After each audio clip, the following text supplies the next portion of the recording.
HBCUs are mostly known for academic rigor, community. They also know how to turn up. Does he have it? Yes, he does!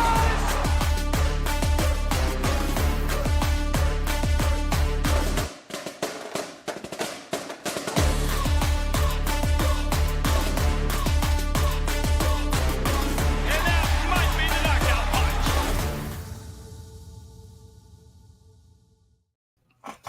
All right, greetings and salutations. Another episode of Fangs is up here. And man, I'm not gonna lie.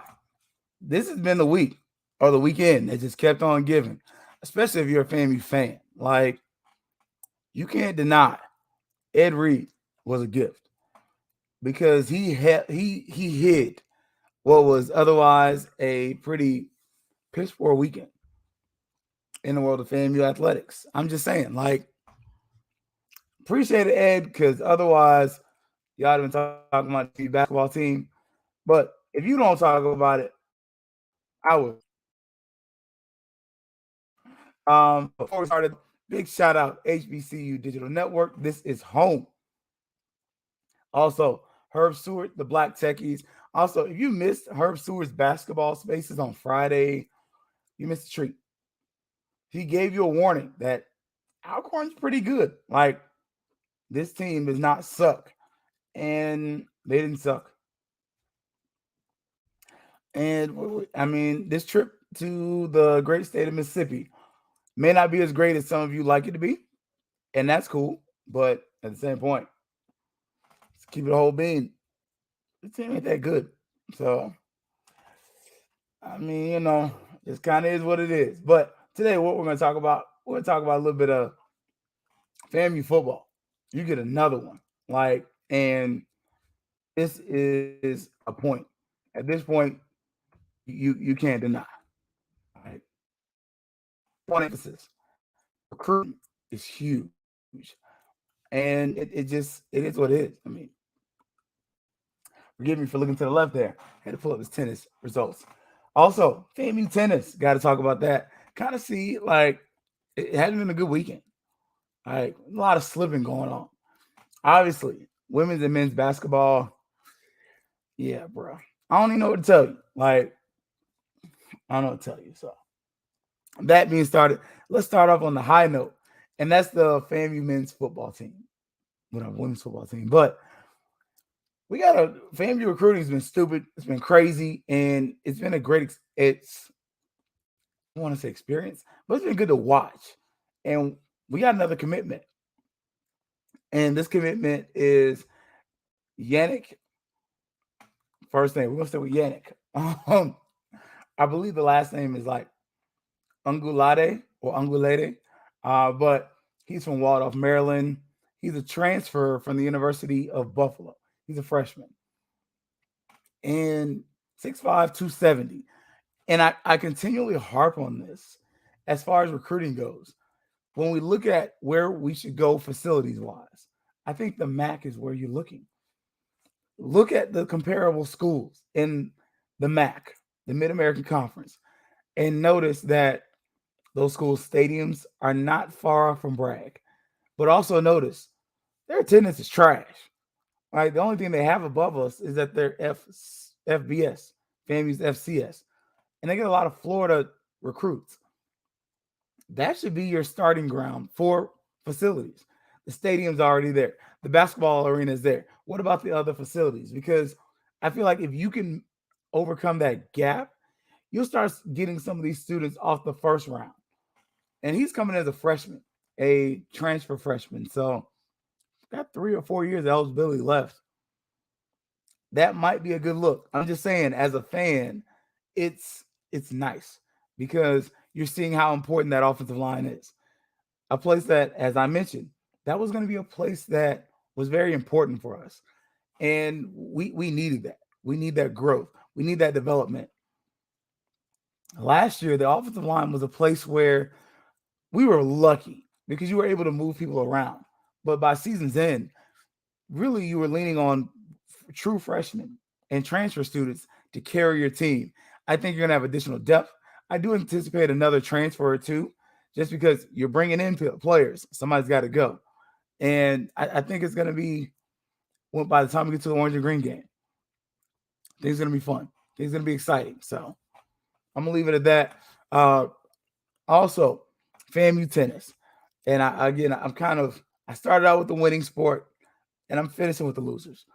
FAMU tennis, 0 for 2 on the weekend. Lost to Florida Gulf Coast. Also lost to FSU. The loss to FSU is not concerning. You expect that. They are more committed to athletics than FAMU is. They have a larger budget, larger coffers, just a lot. But at the same point, the Florida Gulf Coast one, that was one of those ones where I was like, you would have liked to get something out of that, more than what you got. And it's just one of those things that right now, as a fan, I want more. I want to do more. I've stated once, I'll keep on saying it. I want to win more than the SWAC. Because being SWAC is fine, but we're able to see that it's not enough. We need more. And maybe that's a commitment to facilities, because the facilities ain't what they should be. But essentially, what it needs to be is, it's got to be more than that. And losing to both Florida Gulf Coast at home and then going across the street to lose to Florida State, not a great look. I'm gonna keep it there and leave it there, because I want more. I want to be a championship program. I do. And we have our programs that honestly are in the doldrums, especially our basketball programs. Look at the women's basketball program, and they're going to take me inside the den. We're not going to go yet. But that trip to Alcorn was terrible on both ends. Granted, for the women, Alcorn is ranked 9th in the SWAC. And as I mentioned, FAMU is 2 steps above the floor. We're literally 2 places above the floor for the women. The men have fallen down to 1 place above the floor. And you're looking at some of this is related to just what's working and what's not working. Alcorn's offense is 4th in the conference, defense they're 3rd. You're not scoring enough. You're not doing enough. Granted, there's growth from last year, because last year you weren't a good team. But this year, you got to do more. Now, I'll be honest. The game against Jackson, I wouldn't watch it. I'm just going to be real with you. I wouldn't waste my time. I don't expect us to win. And that's not being a fair weather fan. Miss me with that. If you don't support everything we do, you're not a fan. That's not being a fair weather fan. That's valuing my time. We're got tails whipped. I know that, you know that, and everybody else between us knows that. We're not going to win that game. So it's not worth me sitting there watching. Now, is it worth them going out there and trying? Absolutely, because you might pull an upset. But that's why it's called an upset. Nobody expects FAMU to win that game. I don't expect us to win that game. I'm just being real. I could be real, or I could lie to you. And I'd much rather tell you the truth. I don't expect us to win that game. And it's not a game that I'm even going to get upset if and when we do lose, because I realize what Jackson State is built as a basketball program, as well as a football program. They have 2 programs that are solid, that are really good, and that honestly, that's the best program in the SWAC. They're the ceiling. We're closer to the floor. And at a certain point, you got to realize they're 2nd place in the SWAC. They have the best defense and best offense in the Southwestern Athletic Conference, meaning you're probably not going to win.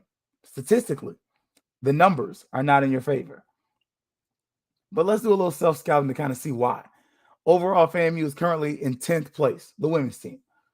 Offensively, you're in 8th. Defensively, you're in 9th. Now, they have this thing called margins. Margins are when you take the offensive points that you score compared to the defensive points that you allow, and you subtract the 2. FAMU's in 10th place. So it's no shock that your margins are in 10th place, and conference-wise, you're in 10th place, meaning you're at the bottom of the barrel. Now, again, I've told y'all before, and it's not just because I'm sweet on Coach. Because don't get me wrong, Coach Pillow is a beautiful lady. Love looking at her.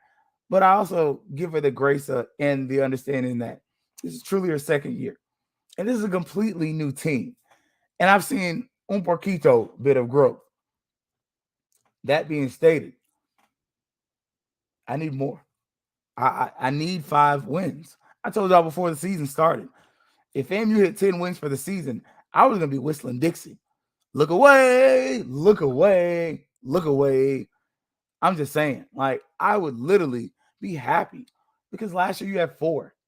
I thought it was 3, but then I looked up and I realized, oh crap, somebody had to forfeit a game. So FAMU had a 4-win season last year. I'll get more into that, but still, there's growth. And I'm always here for growth. I can accept that. What I can't accept is the L's. But again, I'll look away for a second, just understanding that this team is different. This is not the same team from last year. And there's some growth. Now, on the men's side, I'm a little bit more jaded just because he's been there longer. I stated before he'd been there a decade. That was wrong. He started in 2017. So you're going on year 6, year 7. I'm just saying, you've been here a while. Your culture is here. He's had success. Like, don't get me wrong. Coach McCullum has had success while at FAMU, despite adversities. But at the same point, I'm giving you a lot shorter leash because this team, it doesn't look like you grew and you learned from last year. And that is where, for me, the problem lies. Because Alcorn State, it's Alcorn State team, second place in conference. I believe I said the women were second. Their women were ninth. But their men's team second place in conference. So when the floor goes against the ceiling, there's no shock that mollywhopping happens. But they're 8th place in scoring. Defensively, they're in 4th. So you get a 10-point loss, and it's 57-47. But my biggest gripe was that at halftime, you didn't score 20 points. Like, how sway? How is it that at halftime we don't have 20 points? Like, you couldn't fall into 20 points? You couldn't luck your way into 20 points? I mean, thank goodness everybody was looking at Bethune-Cookman and the debacle that was going on with Ed Reed, but you scored less than 20 points in a half of college basketball with D1 talent. I mean, it's just, and of course you lost. Again, and you scored less than 50 points for the whole night. I said it already. 55.5 ain't going to do. It's not. If you're scoring less than 60 points in collegiate basketball, you're not going to be a winning program. And you're not. You're almost dead butt last. And it's Sunday, so I ain't cursing. You're next to last place. You're 11th place in the conference. In a not a great basketball conference. I'm just saying, like, make it make sense, Sammy, because it ain't. So I don't know where the disconnect is, but we're gonna do a little self-scouting in a minute because Jackson State's coming, and that game's Monday, 8:30. The women play at 6:30. Conference-wise, Jackson State's at 6th, the men's seat. So they're in the middle of the pack. So you got a bottom dweller, which we are near the floor. And then you have somebody that's near the middle. Now, conference-wise, offensively, they're 7th in scoring. Defensively, they're last. Meaning you should score some buckets. Like, this team is last place in defense. Granted, your offense sucks. But again, let's do a little self-scouting. Offensively, FAMU's in last. Defensively, you're in 5th. The margins place you 11th. I'm just saying, conference-wise, the margins this year have a direct correlation to your ranking and your results. You're 11th place in the margins. You're 11th place in the conference out of 12 teams. You're almost last. It doesn't, the math ain't mathing because this is where I'm going inside the den. And a slip of the tongue can cost you a lot. We saw that with Cookman. And y'all notice I was really quiet about that on purpose because I have my own feelings about that. And I'll be real with y'all. I'll keep it a whole beam with you. I thought they were going to keep him at that point. I thought with what he said, it was wrong. But I felt like what should have happened is this is where you got money. You have a publicist. You use them. Because a publicist could have said all of that in a very nice way that was palatable to the public. But I'm going to leave it there because I'm not going to say whether right or wrong. But I'll leave that there. But for me personally, I can't come out here and jump on the fire of the coach train because in about 3 weeks, I'm going to be up there about 5 feet away from the coach. And granted, I ain't trying to scrap. And if it came to it, I'm gonna throw what I gotta throw. I ain't saying I'm gonna win, but at the same point, sometimes it's better to err on the side of caution. Season your words and say something in a manner that you can walk up to that person and present what you said and defend it. And what I'm gonna say about this is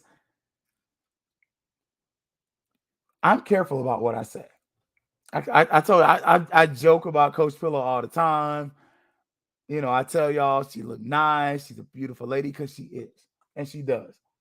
But when I see her, I'm not flirting with her. Hey, coach, how you doing? That's about all I'm gonna give you. But I'm not gonna give y'all, hey, coach, what your number is? Hey, let me talk to you after the game right quick. I don't do that. I don't do all that. Like some of this is a little tongue in cheek. Some of this is so y'all know. Hey, she look nice. Look, she had a dreads redone the last game. I see you, coach. Had a skirt on. I see you, coach. Looking all nice and stuff. All right, okay, all right. But I'm not over there trying to holler at that individual. I keep it respectful. Like, don't get it twisted. All this out here is just for fun and games. But when it comes real down to the nitty gritty, look, I'm not gonna cross that line of being respectful with Coach. She's Coach. She good people. Every time I've met her, she's been really nice. Like I'm just saying, like a certain part of this is play, but some of it is like, yo, she look all right. She look all right. You know, she's nice to look at. You know, just saying. But I'm also not gonna get out of pocket. And one of my things is for FAMU basketball. I told y'all before the season started it's gonna be a losing season. I told you last year I predicted a losing season for this year. So forgive me for not being on the fire everybody train. I'm not on that because I want to provide constructive criticism. I told y'all before, and if you ever listen to the ad for the pod, I'm here about growth. I'm also here for sharing and trying to find a positive way to talk about this. Because fire everybody ain't the answer. Because then if you fire everybody, you got to hire everybody, and then you got to pay somebody. And that now you're paying $300,000 for one basketball coach. And if you fire both of them, you're paying over $500,000 for two coaches for a product that really doesn't generate that much revenue. I'll say that again. For a product that doesn't generate that much revenue. It's not. If you fire the coach and hire another, all of a sudden the arena is not going to fill up. The product is the product. Now, my constructive criticism is this, and I got some for both teams. The men's team, you got to tweak the system. The defense is working well. Again, you're fifth place? The offense is butt. And even coaches said the offense is trash. So it's not over here like, okay, well, the offense is going to get fixed next year when we got new players. That's great. But next year is your contract year. Like you really don't have that to play with. Yeah, because of MJ and other people, you do get a little more grace. But this year, let's just keep it a bean. It's gonna be trash. The attendance is gonna be garbage. Like, don't complain to these students and these fans for not supporting the losing product. You're not gonna do it. Just saying, like, you're not gonna drive 3, 4, 5 hours to go up there, watch them lose, and then come back and drive. No. 10 hours to watch them lose when I can watch on Facebook, I'm good. I'm just being real with you. Like, let's cut the crap. Let's cut the blind fandom and be realists. Nobody's going to go up there and watch the losing product. And it is. It's a losing product. And they don't score. I mean, it's one thing if they was dropping 70 points and couldn't play no dang gum defense. Oh, shoot, the game's exciting. You just can't play no defense. But you can't score. That's why people come to the games. And you're next to last. One of the worst teams in scoring. So, again, first thing is leaning on a fifth place defense is not working. You're a defensive team. Coaches said that. But leaning on that defense to carry this team is not working because you're dead last scoring. Boy, I've edited myself twice. I came this close to cussing twice. You're dead last in scoring. You got people on the bench that can put up some buckets. You got some people that can score. You got to find them and put them in the game and give them an opportunity to do it. They may not fit the confines of the offense, but guess what? The offense ain't working. The confines of the offense are confining to the point that the junk ain't working. You're last place scoring. So don't be married to last place. I'm sorry. I'll tell y'all real quick. I used to be a diehard Atlanta Braves fan. Diehard. I'm a Rays fan. Why did I leave the Braves? Because the Braves left Atlanta. I just felt like they're where they went and the reason they left did not match the way I want to be a fan. Again, my ideals did not fit what the team was. So I could no longer support them. I'm a Rays fan. And guess what? When I come in there, I understand. We're probably not going to the World Series. It's going to be some good baseball. We're going to be cheap. We're going to lose all of our expensive players. I understand the system. Cool. I'm still going to support. Now, I ain't been to a Rays game in like 2-3 years. I ain't going to lie to you. I might try to go this year. Might. But again, well, they got spring training in Orlando. I'll probably go to 2 or 3. But I'm just saying, like, I'm just pointing out in my own fandom how rational I am. I am not a Jacksonville Jaguar fan. Now, I was supporting them last night because I'm from Florida. But they suck. Traditionally, the Jaguars are trash. Guess what I'm not going to do? Make myself sit there and watch it. I'm not going to do that. Because as a fan, I'm not going to do that to myself. I cannot stand the Orlando Magic. And it's not because I don't like the Orlando Magic. I don't like the organization. I don't like how they manage their best players. I'm a Miami Heat fan because I like how they manage their best players. See how all of a sudden the actions of the team dictate the actions of the fan? Same thing here. You have a last place offense. It's not working. Stop marrying yourself to a system that ain't working. Because guess what? I'm not marrying myself to the Jags because they suck. They made the playoffs this year. I was so happy for them. I was happy for their fan base. But I'm not going to switch my allegiance over to the Jags. I'm just not. You got to give me something more than like a year to be like, oh, okay, yeah, go Jags. I'm going to cheer for you, go Jags. But I'm not going to sit up there and make it my business to go up there and support Trevor Lawrence and all that other stuff. I'm not going to do it. There's no winning tradition. There's no winning product. And with FAMU basketball, we see the same thing. It's not a winning product, but you're married to an offense and you're saying, and I'm pulling this from what the coaches show was. Certain people aren't playing because they aren't fitting the confines of the offense. Well, throw the offense in the trash because it's in last place. It's not working. Go back and watch the film and look at some of the faces of some of your coaches. Your assistants are looking like this ain't gonna work. I'm not the only one that notices this. So why are you married to it? So my constructive criticism is, one, ditch the offense. Find you a scorer and ride it out. Because, again, you got to have some personal adjustments. First, find a scorer. Secondly, give that person more minutes. Whoever can put the ball in the cup, give them more minutes. They may be weak defensively, but you know what? Put a strong defensive person in there and just let them be an albatross. Like, let them just be somebody you just say, okay, it's cool. Hell, the Philadelphia 76ers did it and made the playoffs because Ben Simmons darn sure can't shoot. Not to save his life. But with everybody, he's a defensive specialist. We let him live. We let him be that. They made the playoffs. We were good. You got to do something similar. Hey, this guy don't play no defense, but he can get some buckets. Cool. Because less than 50 points ain't going to do, and nobody's going to watch it. So stop complaining to the fans about not coming to support you. They're not going to support you. Like, let's be real. They're not going to support a losing product and they're not going to support you when the product is boring.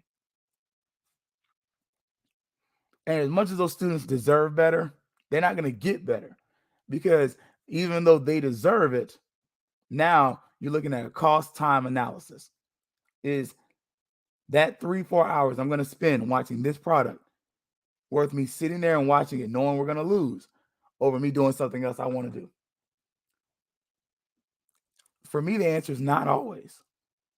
I'll watch it, but going to it is a complete different story. To travel 3 hours, then go sit there and watch the game for 3 to 4 hours, then travel back 3 hours. I've given up a day for a losing product. Not going to be able to do it. I'm just saying. But then you got to construct an offense that's giving you more opportunities to score, whether it's because of turnovers or what have you. We're not scoring. You got to figure that out. And I'm just saying, like,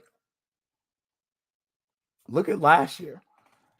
It seems like we didn't learn from that.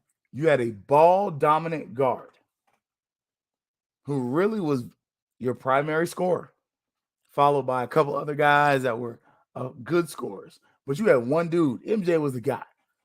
You need that. That's your offense. Your offense is that of the old Philadelphia 76ers, Allen Iverson style. This guy's ball dominant. This guy scores most of my points.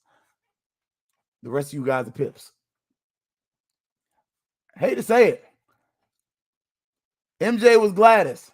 All them other dudes was the pips. And nobody likes to be a pip, but I guess what? I'm going to tell you the truth. If we winning, I will two-step and shoe up all freaking day long. Because guess what? We're winning. We are winning.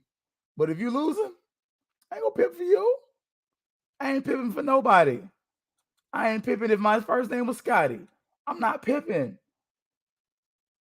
But your offense is based on a style where you have a Gladys Knight and a bunch of pips. And you better find Gladys. Because guess what? It's about to be over. It really is. Like,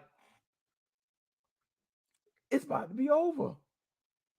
Your love is about to be overboard. And they're going to say, hey, bro, you work too hard. And you're going to tell them, not really, not hard enough. And then they're going to say, well, you got to work somewhere else. Because guess what? Even Gladys got rid of the pips. It's not going to be long. Now, the women's team, just saying, I'm going to provide some criticism for them too. Again, constructive.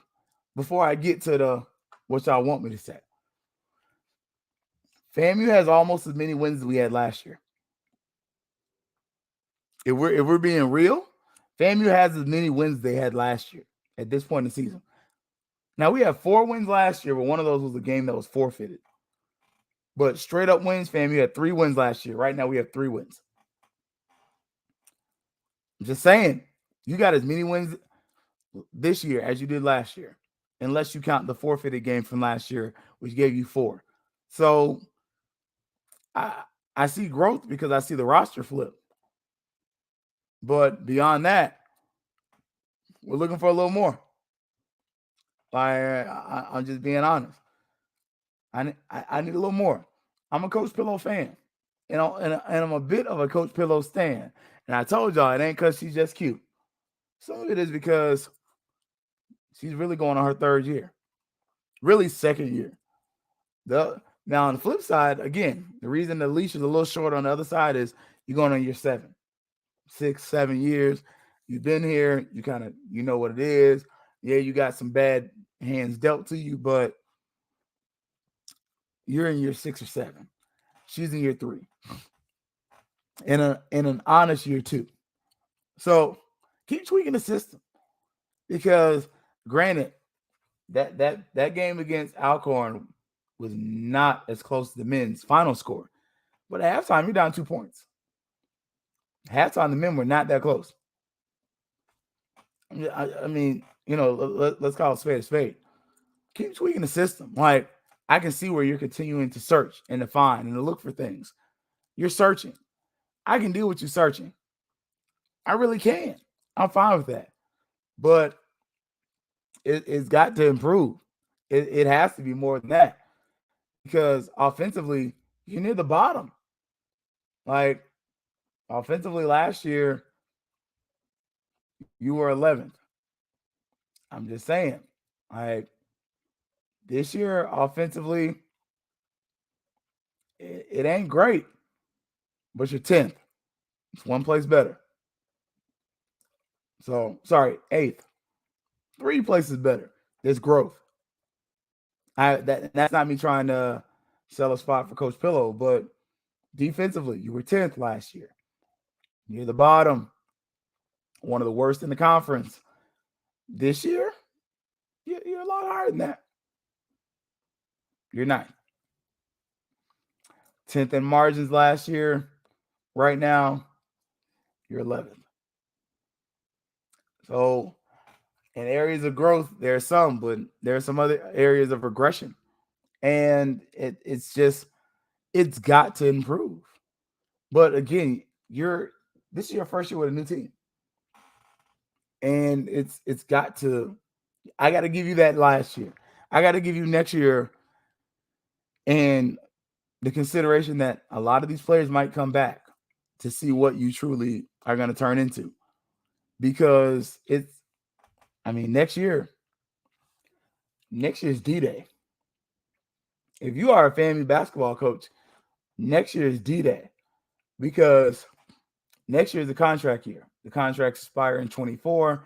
And for those that want to fire the coaches, I'm going to give you why not.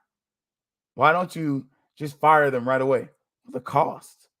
You fire both those coaches, they're making about $150,000 a year.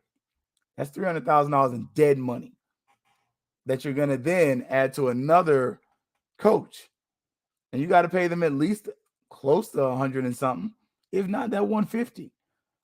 So you're going to be looking at close to $600,000 in basketball coaches. When basketball might bring in, does it bring in that much? I'm just saying. Asking for a friend, because I don't have the stats in front of me. But does it bring in that much to warrant you firing 2 coaches to replace them with 2 new coaches? Or do you just ride it out for one more year? Another thing is timing. Again, you got 1 year left on these contracts. In basketball, the attendance ain't all that, especially if the 100 ain't there. Like, it's just not. And then again, revenue. How many of y'all got basketball season tickets? Because I only know of one person. I know one person that's got basketball season tickets. That's it. And when I've gone to the games, the attendance ain't all that. So for a sport that's really not producing a lot of revenue, we're gonna fire coaches. I'm just saying. I mean, if somebody want to cut a check for $300,000 and fire these coaches, it's on you, bro, or sis, fam. That's on you. But for me, I'm not there. I'm just not. I want more. I want better. I think we could do better. But I'm gonna be real with you. I don't think that this team, if you all of a sudden fire the coaches, are going to become 5 and 10 games better apiece. I just don't. I think right now it is what it is. I feel like the men's team, if you made a change, you might see some improvement, but I don't know how much. And with the women's team, I feel like if you made a change, that team falls apart. Like you're going from sugar to feces. And really the sugar ain't all that sweet. Just being honest. Like it's not that this team is so good or so great. It's just they're coming together their first year. A lot of these girls haven't really played together. And again, I'm not continuously making excuses for coach, but I'm just being real. Why would you fire them when it's really not cost effective? It really don't benefit you in a way that a lot of people want it to benefit you. The timing's kind of trash because they only got 1 year left on their contract, and you're not generating a bunch of revenue. Like football, again, keep Willie Simmons. But if something goes wrong and the train goes off the tracks, we can understand it. Football brings in a lot of money. And if nobody's going to the games, it's a problem. Basketball, nobody's going to the game and nobody cares. Except for the coaches and the players. I mean, just being real with you. I want to be there. I want them to have a packed out Lawson Center because it's different when it's packed. But I'm also a realist. It's hard to sell a losing product to anybody, especially a school where, let's be honest, basketball is not your first love. Basketball is our side piece. Sorry, don't want to say it like that, but that's our side piece. One of our many side pieces at FAMU. The Marching 100 and the football team. Them's our mains. Everybody else, your side piece. You may not want to hear it, but I'll tell you the truth. And if you don't like it, you know where I'm at. When you see me, come talk to me and say, I don't appreciate you calling us a side piece. And I was like, oh, I mean, that's fair. But what do the numbers say? What do the attendance say? What does the fan engagement say? I'm just saying, like, it is what it is. Now, on the flip side of that, why should these people be fired? The results. That's the only reason some of y'all are calling for these coaches to get fired. Because we're losing. We're not winning. That's the only reason to really fire them. And some of y'all feel like we have better options. Some of y'all feel like if we fire the women's coach, we're going to go down to DRS and get Coach Cromartie. I mean, is that another Willie Simmons situation? Is it? Could be. For the men's coach, men's team, I mean, some of us still saying the same thing. Man, we ain't had a good team since Gillespie left. And he had to go. You can't do that kind of stuff and stay the basketball coach. Just saying. Or get accused of it. Let me say that. So, for me, the why not fire the coaches outweigh the why to fire them. And it's just full transparency to me. It's foolhardy to fire them right now just for the sake of firing them. Because the same thing you're saying about Cookman is the same thing that people are saying about us. Man, they keep firing people. Why would I want to work there? It's not the I don't accept losing. There's a difference between you don't accept losing and you're not a winner. There's a difference. The difference is when I don't accept losing, I have a winning tradition. We don't have a winning tradition in basketball. Like, let's be honest. For as much as me, you, and anybody else criticize Coach McCullum, he's come here and actually had a few good seasons. I don't love our offense. I think it's boring. I think it's tough to watch. But I also recognize that, and yes, it's on the back of one or two players, mostly. But this has been the best, probably decade of FAMU basketball that we've seen in a very long time. I know y'all like, man, but you just said I did. But go back and look at the numbers, look at the stats. And as aggravating as it is to have a team that really is butt cheeks, the reality is this is the best FAMU basketball has been in a very long time. Consistent. This is the worst season we've had in a long time. And if you're going to fire him off his one trash season, be my guest. But at the same point, the man's got the hardware to defend, saying, y'all need to keep me here. I've brought stability. I've had really good seasons. I've gone deep in conference tournaments. I've actually appeared in conference tournaments multiple times. Like, I'm just saying, the guy's got a leg to stand on. If he's defending himself with history. Now, if he's defending himself with this season, I don't want to hear it. Suck. Trash. Garbage. Stankin'. Hot garbage. But at the same point, to me, and I've said this again, I don't think it's just because our players are trash. I don't think the system works this year. And I think the system hasn't been tweaked to accommodate our players' skill sets. because you got a lot of want to on that court, but it's not being seen in the results with the W's and L's. And that's what we're looking at. And it's not being seen when we look at the score. He's going, you're last place in scoring. Man, look, defense may be the key, but tell you what, offense is going to open some doors. And if you don't score some points, you're going to have a door open to you. It's going to be the front one. And when this contract runs out, it's going to be 2 words: peace. Holla at you, bro. And you're going to be sitting across the court with the other former FAMU coach who's there to support, who's there showing love and being respectful. But at the same point, he didn't win either. And it's not saying Coach McCall has never won. He's won. He's had decent seasons. This season's just not one of them. And you're going to have to sell it. You got to sell it. You got to sell it like nobody's business. But at this point in time, as a fan, I don't see it. I don't see growth. Whereas with the women, I see a little bit of growth. Not a lot, but a little bit. Whereas the men, I see regression. Look at our record. That's regression. Look at our scoring. That's regression. Now, defensively, you can argue we up and down there, but I see a lot of regression as a program. And I'm starting to see a little bit of what I'm feeling is complacency. And I don't know how long we as a fan base are going to support it. I think we're not going to care because we don't watch the games anyway. But at the same point,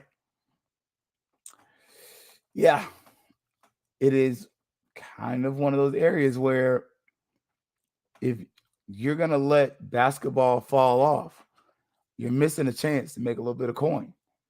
You got 2 sports that can be definite revenue producers: football and basketball. Football produces revenue, but it carries so much of the burden to really support athletics, to where if you could get the Lawson Center to consistently be at least half full, it would generate a decent amount of revenue. Just saying, because baseball darn sure ain't gonna do it, and neither is softball. The facilities aren't built to generate revenue. So how in the Thomasville do you expect them to generate money when the facilities ain't there to do it? I'll get off that soapbox before I get there. The FAMU relays then fell off. Look, the FAMU relays went down like good gas went up, as my uncle would say. That used to be a big time event that people across the country would go to. Not anymore. Not even close. And so I'm just going to be honest with y'all. You got to find a way to resurrect this basketball program. And next year is going to be the year. Screaming, fire the coaches, fire the coaches. I mean, that's the quick way out, but it's also expensive. In a time when, let's be honest, you ain't cash strapped, but you ain't balling. And if you did have some excess cash, you probably would have already done it. Especially, I'll be honest, I don't know if y'all let my girl ride through. I'd let her. But again, that's my coach, you know. But at the same point, this is going to be the year. Next year's a contract year. I told y'all, if she hit 7 wins for this season, I was good. If she hit 10, I'd be blown away. And at this point, if we get 5, I'm great. But for next season, she got to hit 10 to 12 wins. I got to see growth. Otherwise, that call to FAMU DRS is going to happen to me. I feel like that's the natural progression. Now, men's wise, I don't know where you go. I feel like Pat Kennedy was the guy, but he's also gotten to a point where his age is a factor. But I feel like him or somebody like him is your guy. That's your move. Because at this point, I don't know where we go with this team. Because it seems like a lot of stubbornness, a lot of I'm sticking to my guns and I'm going to do what I got to do. But I'm just telling y'all, I don't know if that's it. And I'm careful with my words, especially because we just saw what happened with Ed Reed when you're not careful with your words. Because that brother didn't get fired just because he said that there were delinquencies and issues with what was going on at Bethune-Cookman. That brother got not offered the opportunity because he lacks seasoning in his words. Not because he's a bad person, not because he's manic or anything else like that, but it's because whatever was said embarrassed some people, and some of the people write some checks. Let's just be honest. That's what killed that. It wasn't just that, man, he hurt our feelings and HBCUs don't like to be talked about like that. You don't like to be talked about like that. Your mama can be bow-legged with a short foot and a small arm. But guess what? You don't want me saying that to your face. Man, yo, bow-legged short arm mama. I wish she would say something. No, it's time to fight. Whether it's true or not, it's time to fight. Same thing happened here. Trash is here. This is going. You got to be careful what you say about people and how you say it. So for me, I'm not on the fire the coach train. I'm not. And part of it is because I do have to sit across from the people. I want my little bit of paper in a few weeks. I'm gonna sit right across from them, say, hey, how you doing? And it's not because I'm scared, but it's because I want to be able to have a rapport with them to where they know, hey, you can trust me. You ain't gotta tell me your secrets, but you can trust me to cover you fairly. And some of us aren't realizing that financially, that's not the move. The move ain't to fire all the coaches. The move is to not just throw money at the situation either.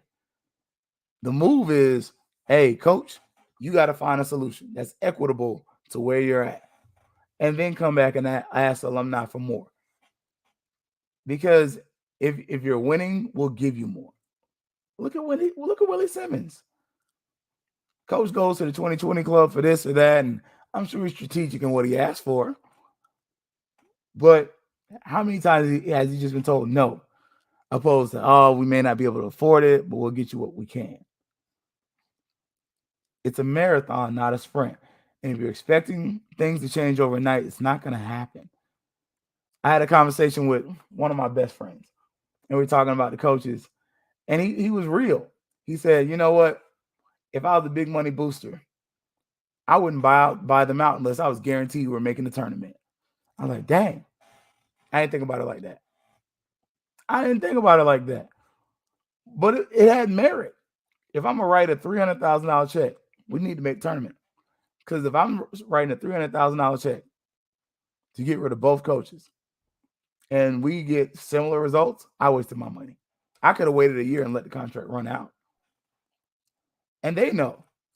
They know that they're under the microscope. I'm looking at them. You're looking at them. We're looking at them. Listen to Coach Pillow talk. You can hear her. She be real about the pressure. But at the same point, we as a fan base have to be responsible enough to say, unless we're going to generate the revenue to replace not just the things that aren't working, but the individuals that aren't working, then we're talking heads. And we got enough talking heads. Dang, Dak just threw a pick.